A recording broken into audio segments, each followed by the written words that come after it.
मुख्यमंत्री देवेंद्र फडणवीस यांनी अर्थसंकल्पात जाहीर केलेल्या पुण्यश्लोक अहिल्यादेवी होळकर कर्जमाफी योजनेच्या अंमलबजावणीला लवकरच गती मिळण्याची शक्यता आहे। कर्जमाफीसाठी आवश्यक असलेला राज्यस्तरीय बँकर्स समितीचा अहवाल अंतिम टप्प्यात पोहोचला असून तो लवकरच राज्य सरकारकडे सादर केला जाणार आहे। या प्रक्रियेमुळे राज्यातील 24,73,566 शेतकऱ्यांच्या कर्जमाफीचा मार्ग मोकळा होणार आहे। अर्थसंकल्पीय अधिवेशनात राज्य सरकारने 2 लाख रुपयापर्यंतच्या कर्जमाफीची घोषणा केली होती।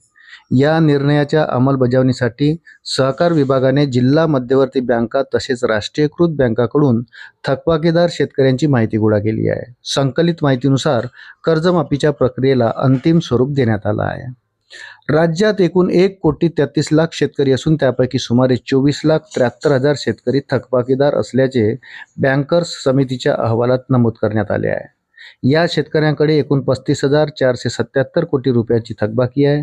विशेष म्हणजे सोलापूर, पुणे, नाशिक, छत्रपती संभाजीनगर, धाराशिव, नांदेड आणि अहिल्यानगर यासह सुमारे 14 जिल्ह्यांमध्ये थकबाकीचे प्रमाण सर्वाधिक असल्याचे स्पष्ट झाले आहे। या योजनेअंतर्गत पात्र शेतकऱ्यांच्या खात्यात 2 लाख रुपयापर्यंतची रक्कम थेट जमा केली जाणार आहे। महत्त्वाचे म्हणजे केवळ पीक कर्जच नव्हे तर मध्यम व दीर्घ मुदतीच्या कर्जाचाही या कर्जमाफीत समावेश करण्यात आला आहे। 30 सप्टेंबर 2025 पर्यंत थकबाकी असलेल्या शेतकऱ्यांना या योजनेचा लाभ मिळणार आहे। राज्य सरकारने घेतलेल्या या निर्णयामुळे अनेक शेतकऱ्यांना दिलासा मिळण्याची शक्यता आहे। काही शेतकऱ्यांचे पीक कर्ज नियमित असले तरी शेतीसाठी घेतलेले मध्यम किंवा दीर्घ मुदतीचे कर्ज थकीत आहे। अशा शेतकऱ्यांनाही कर्जमाफीचा लाभ देण्याचा निर्णय सरकारने घेतला आहे।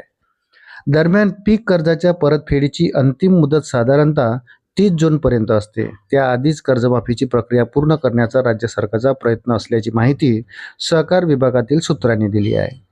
त्यामुळे येत्या काही दिवसात या योजनेच्या अंमलबजावणीबाबत अधिकृत घोषणा होण्याची शक्यता आहे। अशाच नवनवीन अपडेट्ससाठी व्हिडिओला लाईक आणि चॅनलला सबस्क्राईब जरूर करा। धन्यवाद।